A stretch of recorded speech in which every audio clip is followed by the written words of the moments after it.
Hello student, केएसएन chemistry classes में आपका स्वागत है। आज हम ऑर्गेनिक केमिस्ट्री में अल्कोहल, फिनॉल और ईथर के चैप्टर में हम पढ़ने वाले हैं एक वेरी मोस्ट इम्पॉर्टेंट रिएक्शन जो कि 2021 के पेपर में 100% आएगी और उसके पिछले सालों में भी वो आई है।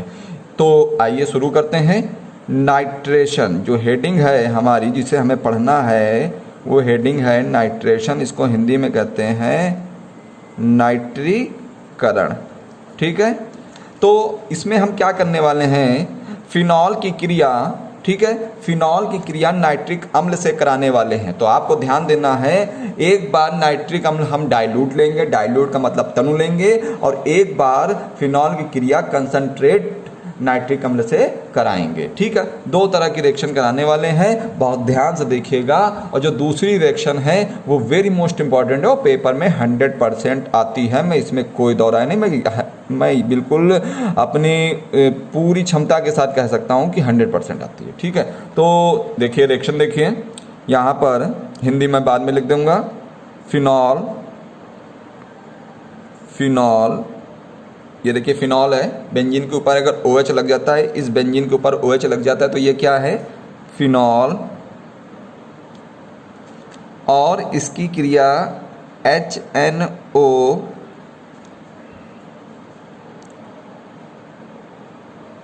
ऐसे लिख लो, नाइट्रिक अम्ल। ठीक है, ये क्या है, नाइट्रिक अम्ल। वो भी कैसा, तो मैं लिख देता हूँ तनु। कैसा, तनु नाइट्रिक अम्ल। ठीक है, नहीं समझ में आ रहा है तो HNO3 ये देखिए लिखा हुआ है, एक हाइड्रोजन एक नाइट्रोजन और कितने ऑक्सीजन दिख रहे हैं, 3, 2 1 3। तो मैंने इसको तोड़ के लिख लिया, उसका रीजन है, रीजन मुझे आपको बताना है। और यहाँ पर क्या ले लेंगे, प्रेजेंस ऑफ में H2SO4 यानी सल्फ्यूरिक अम्ल। अब देखिए क्या बनेगा, यहाँ पर जो बनने वाला है वो बनने वाला है आर्थो एंड पैरा पोजीशन पे आपके NO2 ग्रुप लग जाएंगे। ठीक है, क्या होगा, यहाँ पर एक बार NO2 लग जाएगा और एक बार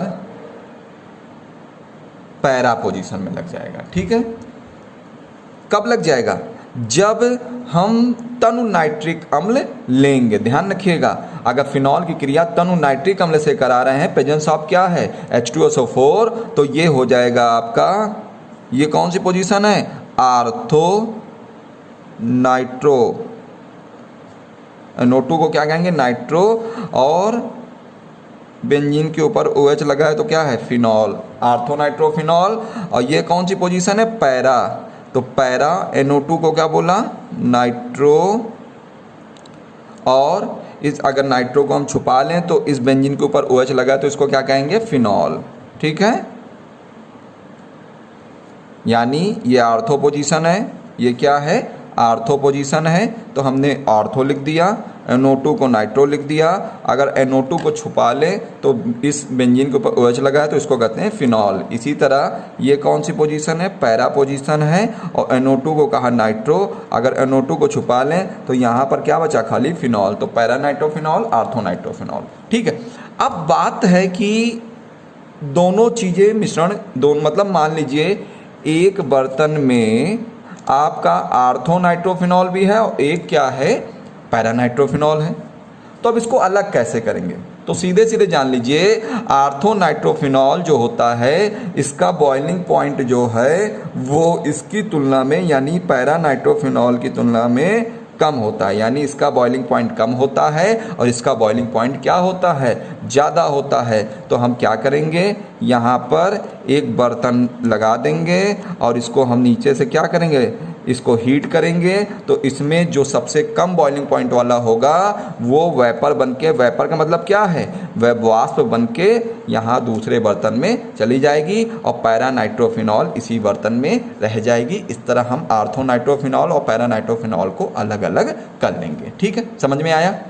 अब दूसरी रिएक्शन क्या है, अब देखिए इसकी क्रिया कैसे कराओगे। ठीक है, अभी देखिए यहाँ पर OH और ये H मिल के जल निकलेगा। ठीक है, एक बार इस आर्थो पोजीशन का निकलेगा, फिर क्या होगा, एक बार यहाँ का H निकल के पैरा पोजीशन का निकलेगा तो NO2 और NO2 जाके लग जाएगा। ठीक है, NO2 प्लस को कहते हैं हम लोग, जो NO2 प्लस यहाँ लगेगा इन पोजीशनों में, नाइट्रोनियम आयन। ध्यान रखिएगा, आ सकता है। अब क्या है, हिंदी कैसे लिखेंगे? फिनॉल की क्रिया, शब्द देखिए तनु, ध्यान रखिएगा, तनु शब्द, तनु नाइट्रिक अम्ल के साथ सल्फ्यूरिक अम्ल की उपस्थिति में, देख लीजिए हिंदी, फिनॉल की क्रिया तनु नाइट्रिक अम्ल, फिनॉल की क्रिया तनु नाइट्रिक अम्ल के साथ सल्फ्यूरिक अम्ल की उपस्थिति में क्या बना?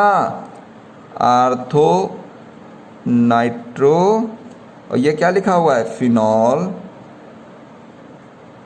तथा पैरा नाइट्रो फिनॉल।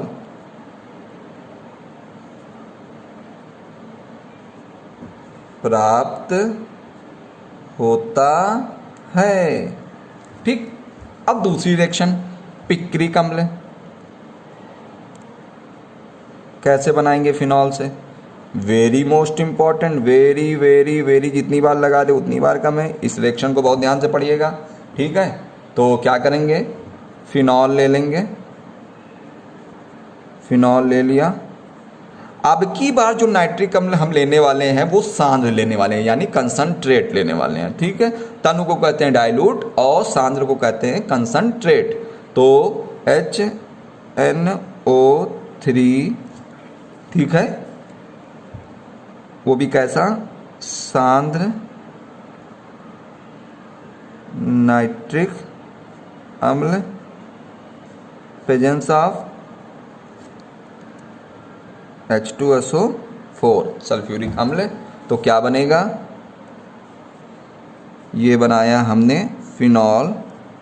अब देखिए, जो नाइट्रोनियम आयन है, सॉरी यहाँ जो नाइट्रोनियम आयन है NO2 प्लस जो है, वो आर्थो एंड पैरा पोजीशन पे जाके लग जाएंगे। आर्थो पोजीशन ये हो गई और पैरा पोजीशन ये हो गई। भाई ये आर्थो है, ये मेटा है, ये आर्थो, ये मेटा, ये पैरा। ठीक है, फिर क्या हो गई? ये क्या होगी? मेटा, और ये आर्थो, ये पैरा। ठीक है, इस तरह। तो आर्थो एंड पैरा पोजीशन पे NO2 जाके क्या होगा? लग जाएगा। फिर से सुनिएगा, बहुत ध्यान से सुनिएगा। फिनॉल की क्रिया जब सांद्र नाइट्रिक अम्ल के साथ कराएंगे तो ये आर्थो एंड पैरा पोजीशन जहाँ भी होंगी वहाँ पर NO2 यानी नाइट्रोनियम आयन जाके लग जाएगा। ठीक है, तो यहाँ पे ये आर्थो पोजीशन है NO2, ये पैरा पोजीशन है, और ये भी कैसी पोजीशन है? आर्थो पोजीशन है। ठीक है, तो आपका क्या बन गया? देखिए इसका नाम, ये पहला, दूसरा, तीसरा, चौथा कार्बन, ये छठा, पांचवा, ये छठा। ठीक है, अब देखिए दूसरे कार्बन में क्या है? NO2 है, चौथे में क्या है? NO2 है, और छठे में क्या है? NO2। तो 2, 4, 6। फिर से देखिए, दूसरे में क्या है? NO2, चौथे नंबर पे क्या है? NO2, और छठे नंबर पे क्या है? NO2। 2, 4, 6। कितनी बार NO2 है? 1, 2, 3। तो ट्राई NO2 को क्या बोलते हैं? नाइट्रो। और अगर तीनों NO2 को छुपा ले तो बचा क्या? खाली फिनॉल ही तो बचा, ट्राई नाइट्रो फिनॉल। ठीक है, इसी को कहते हैं हम लोग पिक्रिक अम्ल, जो कि एक प्रकार का क्या है? विस्फोटक है। ठीक है, तो फिनॉल से नाइट्रिक अम्ल से अगर क्रिया कराएंगे, वो भी कैसे? सांद्र नाइट्रिक अम्ल से क्रिया कराएंगे H2SO4 की उपस्थिति में, तो 2, 4, 6 ट्राई नाइट्रो, और ये फिनॉल। देखिए 2, 4, 6, और जब इनको हम ऐसे छुपा लेंगे तो बेंजीन के ऊपर OH लगा होगा तो वो क्या होगा? फिनॉल। तो ये फिनॉल लिख देंगे। ठीक है, इसका एक नाम और है पिक्रिक अम्ल। ये वेरी मोस्ट इंपॉर्टेंट। तो रिएक्शन कैसे लिखोगे? यहाँ पर कैसे हिंदी लिखोगे?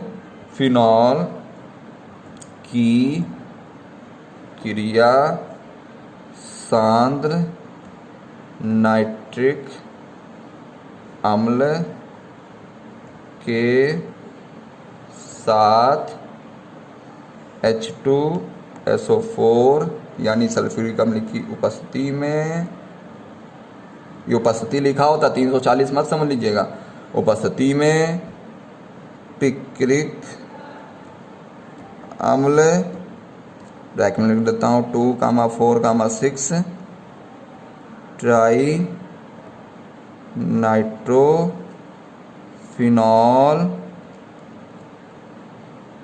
प्राप्त होता है। ठीक है, तो एक बार मैं मुंह से फिर से बता देता हूँ कैसे। मैंने कहा नाइट्रेशन फिनॉल की क्रिया किससे कराएंगे हम लोग, नाइट्रिक अम्ल से कराएंगे H2SO4 की उपस्थिति में। तो एक बार आर्थो नाइट्रोफिनॉल और पैरा नाइट्रोफिनॉल बनेगा। ठीक है, और कब बनेगा, जब तनु नाइट्रिक अम्ल लेंगे। और पिक्रिक अम्ल बनाने के लिए हमें कैसा चाहिए नाइट्रिक अम्ल, शांत नाइट्रिक अम्ल चाहिए, तब फिनॉल से क्रिया कराएंगे तो वहाँ पर पिक्रिक अम्ल बनेगा 2,4,6 ट्राई नाइट्रो, और ये क्या है, फिनॉल है। ठीक है, तो इस प्रकार आप नाइट्रेशन की रिएक्शंस करा सकते हैं, नाइट्रीकरण। यानी एक बार तनु HNO3 लेंगे और एक बार सांद्र लेंगे। वेरी मोस्ट इंपॉर्टेंट टॉपिक है, इसको तैयार कर लीजिएगा। आपके 2 नंबर कहीं नहीं गए हैं, पूरे पक्के हैं। और हर साल ये नाइट्रेशन यानी पिक्रिक अम्ल बनाने की जो रिएक्शन है वो आती ही आती है। अगर ये चैनल आपको अच्छा लगता है तो उसको सब्सक्राइब करें, लाइक करें और साथ ही साथ कमेंट भी करें, और जो समस्या हैं उनको कमेंट के द्वारा सुलझाएं। धन्यवाद।